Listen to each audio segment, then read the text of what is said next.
ఐడ్రీమ్ ప్రేక్షకులకు నమస్తే. నేను ఉదయశ్రీ. ఇవాల్టి మన ధర్మ సందేహాలను నివృత్తి చేయడానికి మనతో ఉన్నారు ప్రముఖ ఆధ్యాత్మికవేత్త శివప్రసాద్ గురూజీ గారు. మాట్లాడదాం. నమస్తే గురుగారు. ఆశీర్వచనం తల్లి. శాస్త్రాల్లో పెళ్లి గురించి ఏం చెప్తూ ఉన్నాయి శాస్త్రాలు? పెళ్లి చేసుకోకపోతే దేవుడు శిక్షిస్తాడా? అసలు పెళ్లి అనే బంధం గురించి శాస్త్రంలో ఏముంది? శ్రీ మహాగణాధిపతయ నమ. ఐం మహాసరస్వత్యే నమ. శ్రీ లలితాంబికాదేవియే నమ.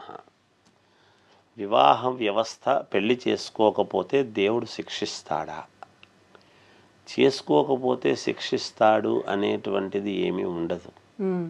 అలా అని కాదు. ధర్మము అనేటువంటిది ఒకటి ఉంటుంది.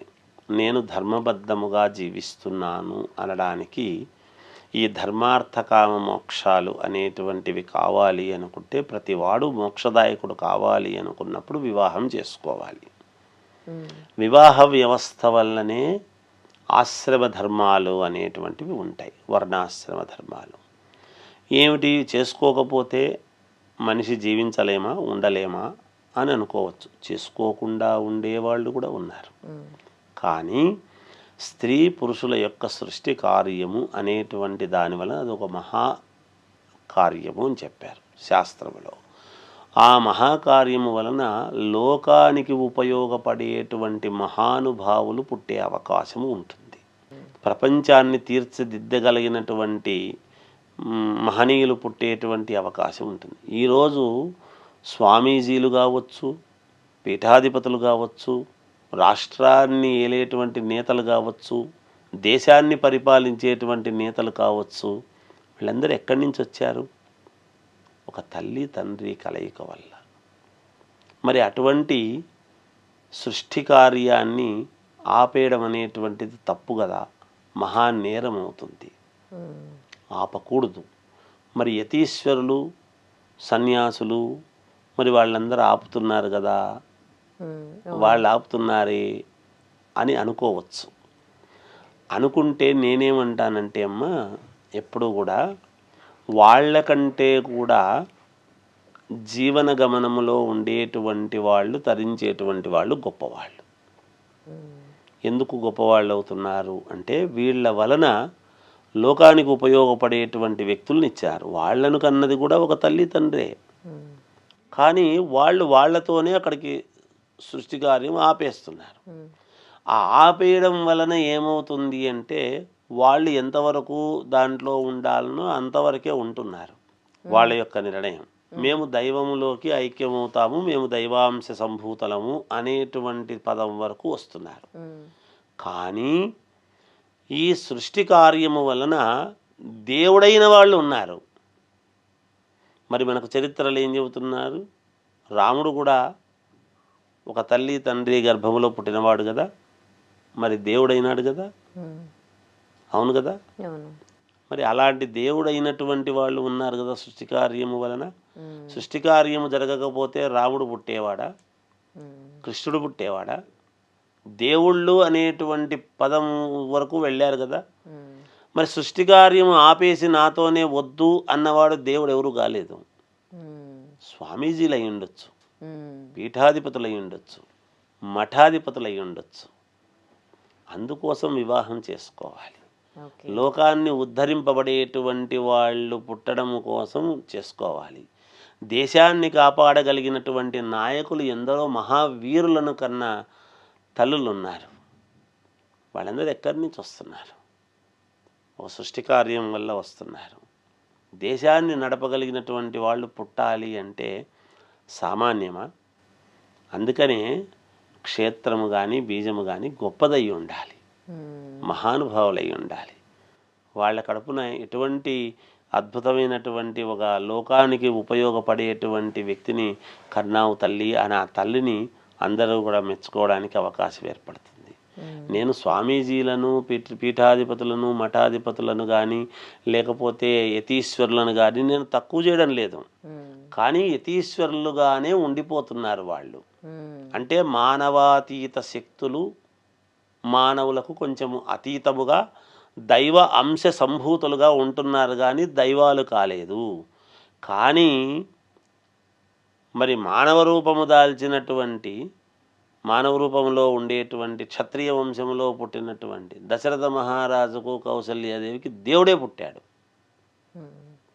మరి వాళ్లకు దేవుడు రామాలయం అని రామాలయం గుళ్ళు కట్టి మనం పూజిస్తున్నాం.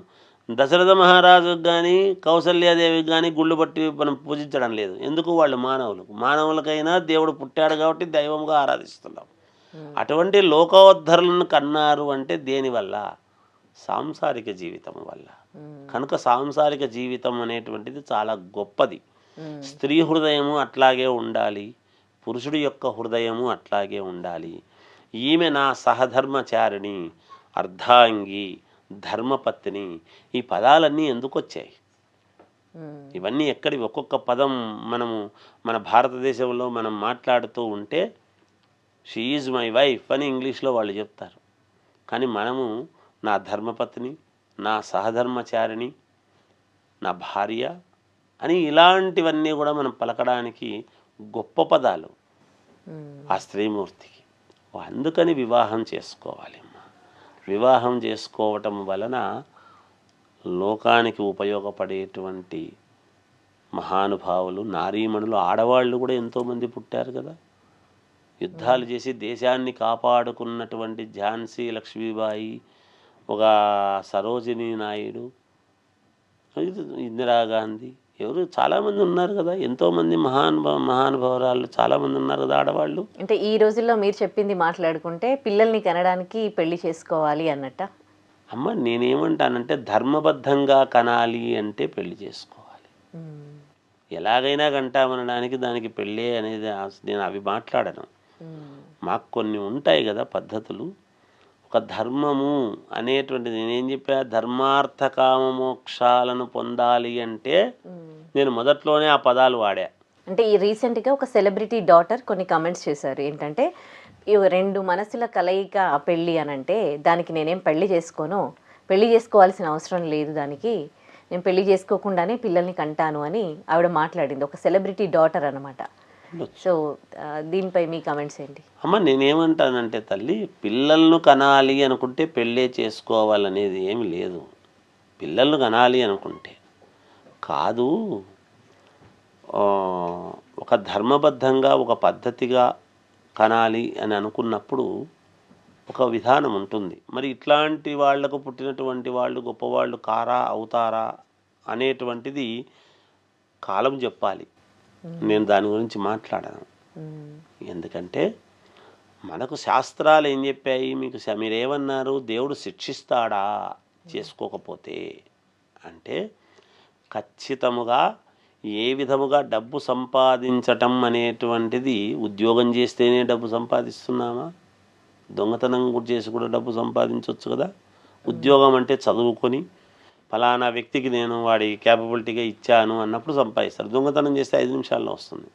కానీ దీనివల్ల వచ్చే ఫలితం ఏమిటి, దానివల్ల వచ్చే ఫలితం ఏమిటి అనేది మీకే, మీ ఊహకే వదిలేస్తా. దానికి సమాధానం నేను ఎక్కువ చెప్పకుండా. మామూలు మంగళసూత్రంలో నల్లపూసలు ఉంటాయి కదా, అంటే ఎందుకు వేస్తారు నల్లపూసలు? మంగళసూత్రాలలో నల్లపూసలు ఎందుకు వేసుకుంటారు? నల్లపూసలు మామూలుగా ఏమిటి అంటే లక్ష్మీప్రదం అనేటువంటివి. లక్ష్మీ అమ్మవారు కూడా నల్లగానే ఉంటుంది. అమావాస్య నాడు జన్మించుంటుంది కాబట్టి ఆమె నల్లగున్నా కూడా లక్ష్మీ కళ ఉట్టిపడుతుంది అనేటువంటి పదాలు వినుంటారు మామూలుగా. అంతేకాకుండా దృష్టి దోషాన్ని పోగొట్టుకునేటువంటిది. మామూలుగా సహజముగా ఈ మంగళసూత్రాల్లోకి నల్ల పూసలు వేయటం వలన సుమంగళీర్యం, ఆమె దీర్ఘ సుమంగళిగా ఉండటానికి, భర్త క్షేమము అనేటువంటిది కోరుకోవటానికి, ఆ దృష్టి ఎవరి దృష్టి మంగళసూత్రాల మీద పడకుండా ఇవి ఆపడం అనేది జరుగుతుంది. ఈ నల్ల పూసలు అనేటివి. అందుకే వివాహమైనటువంటి వాళ్ళు మాత్రమే నల్ల పూసలు వేసుకోవటం.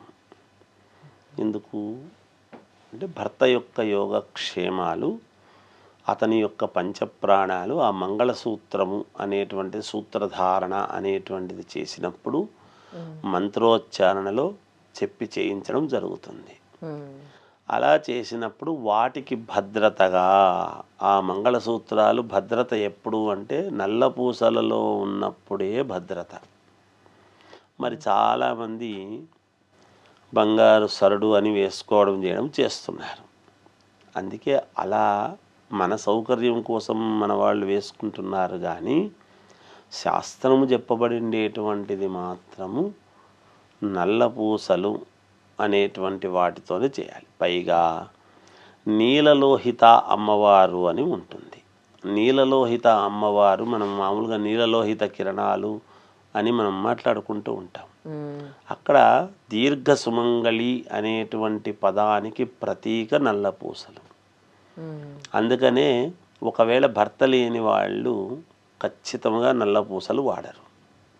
ఉమ్, అలాగే చిన్నపిల్లలు వివాహం కాని అమ్మాయిలు నల్ల పూసలు వేసుకోరు మొదట.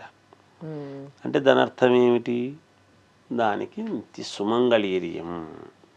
అందుకే నల్ల పూసలు అనేటువంటివి వివాహమైనటువంటి స్త్రీలు మాత్రమే ధరించాలి.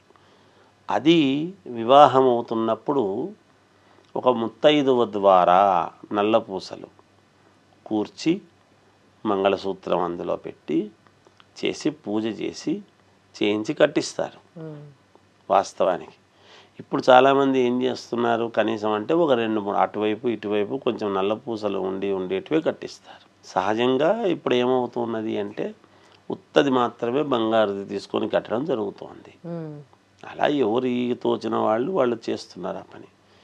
ఏది చేసినా మంగళసూత్రాలు ఎప్పుడూ కూడా భర్తకు మాత్రమే కనిపించాలి. ఎవరికంటే వాళ్లకు కనిపించకూడదు, అగుపించరాదు. ఇంకొకటి ఏమిటి అంటే ఈ హృదయము మీద ఎప్పుడూ కూడా ఆ మంగళసూత్రాలు వేలాడబడుతూ ఉంటాయి. అంటే ఆమె మనస్సు యందు భర్త యొక్క ఇది నిరంతరము ఆమె మనస్సులో భర్త క్షేమం అనేటువంటిది ఈ నల్ల పూసల ద్వారా ఎటువంటి దృష్టి తగలకుండా నిరంతరము ఆ భార్యాభర్తల యొక్క అన్యోన్యతను కాపాడుకోవటానికి, ప్లస్ ఇక్కడ ఉండేటువంటి చక్రాలు కొన్ని ఉంటాయి కదా, మామూలుగా కింద నుంచి పై వరకు మనం చెప్తున్నాం ఫలానా చక్రం. ఆ విధంగా చూసుకున్నప్పుడు అక్కడ కూడా ఒక యోగం అనేటువంటిది ఒకటి. తర్వాత సత్సంతానానికి ఇంకొకటి కాలసర్ప దోషము ఇలాంటివన్నీ ఉంటాయి కొంచెం. వీటికి ఆ దోషాలు పోగొట్టడానికి కూడా నల్ల పూసలు అనేటువంటివి ధారణ అనేది యోగవంతముగా పనిచేస్తుంది. అందుకే ఈ రోజుల్లో నల్ల పూసలు అనేటువంటివి ఎక్కువ శాతము నల్ల పూసల చైన్ అనేది దాన్ని చేసుకుంటున్నారు తప్ప అలా కాదు. శాస్త్రం ఏమి చెప్పింది అంటే తెల్లని దారము తీసుకొని దానికి పసుపు పట్టించి ఆ పసుపు దారానికి సంబంధించినటువంటి దాంట్లో నల్ల పూసలు ఎక్కించి దానికి కట్టుకోవడమే శ్రేష్టం. అలా చేసుకుంటే పసుపు దారిలో పసుపులో ఎప్పుడు కూడా సౌభాగ్యం, పార్వతీదేవి యొక్క అనుగ్రహం. పసుపు అనేది గౌరీదేవికి అనుగ్రహం. అందుకే గౌరమ్మను అంటే పసుపు గౌరమ్మను అని చేసుకుని పూజ చేసుకునేటువంటి దానికి కారణం కూడా అందుకనే. దీర్ఘ సుమంగళి అంటే పసుపు ఇవ్వాలి. ఇప్పుడు చాలామంది భర్త లేకపోయినా ఏదో స్టిక్కరో కుంకుమో పెట్టుకొని వెళ్ళిపోతున్నారు, కానీ పసుపు మాత్రం పుట్టుకోరు. మీరు బాగా గమనించండి.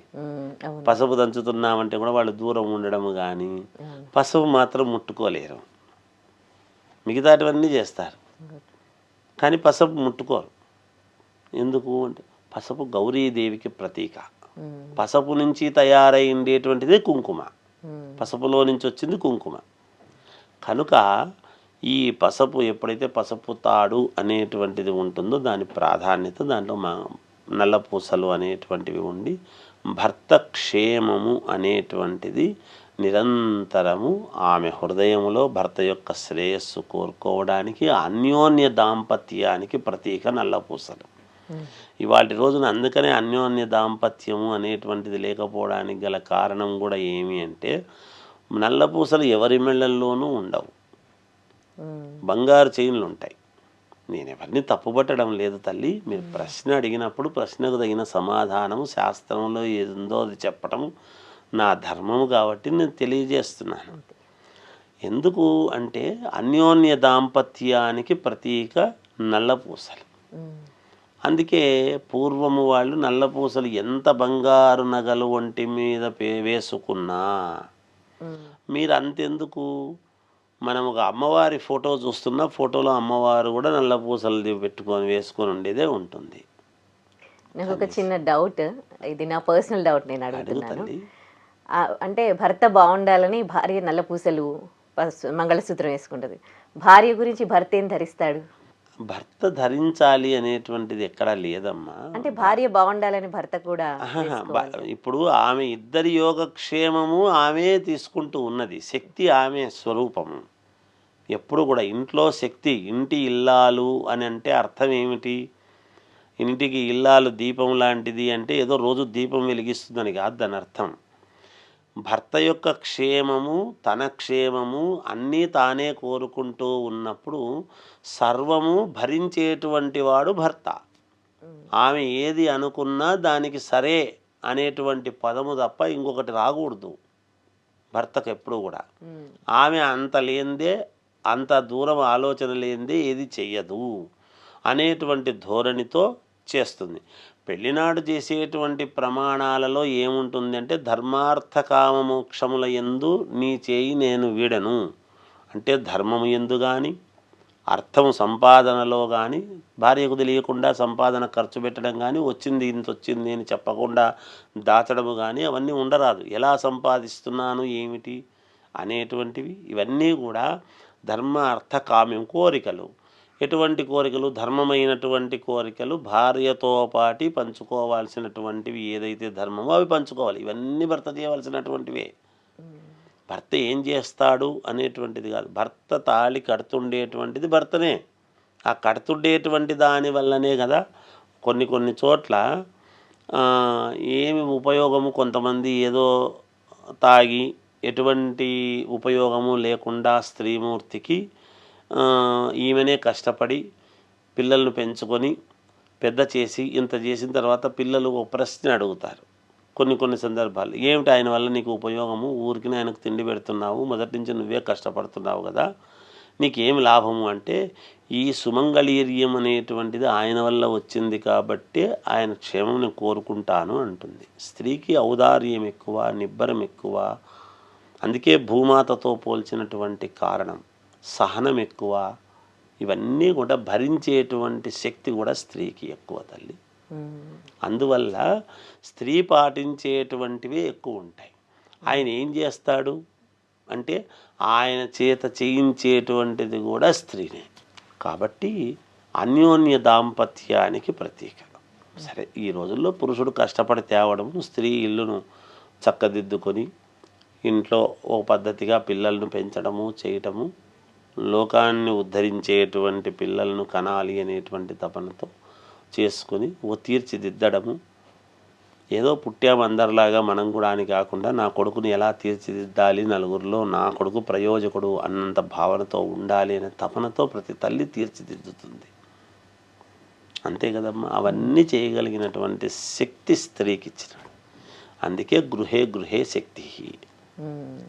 అందువల్ల ఆ నల్లపూసల వల్ల మామూలుగా ప్రతి దాంపత్యము అన్యోన్యముగా 3 పూలు 6 కాయలుగా నిత్య కళ్యాణం పచ్చతోరణముగా ఉండాలి అనేటువంటి దానికి నల్లపూసలు వేయడం జరుగుతుంది తల్లి.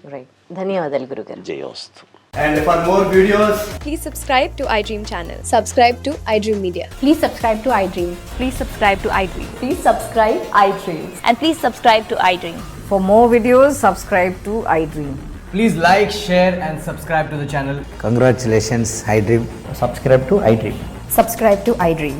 So subscribe to iDream Media. iDream ki iDream team andarki huge congratulations. Please subscribe iDream Media. Please subscribe to iDream. Subscribe iDream. Please subscribe to iDream. iDream అంటే నా కళల ఛానల్ సబ్స్క్రైబ్ చేసుకున్న నోరు తిరుగుతలేదు, మీరైతే గంట గుర్తు కొట్టండి. For more such videos, please subscribe to iDream.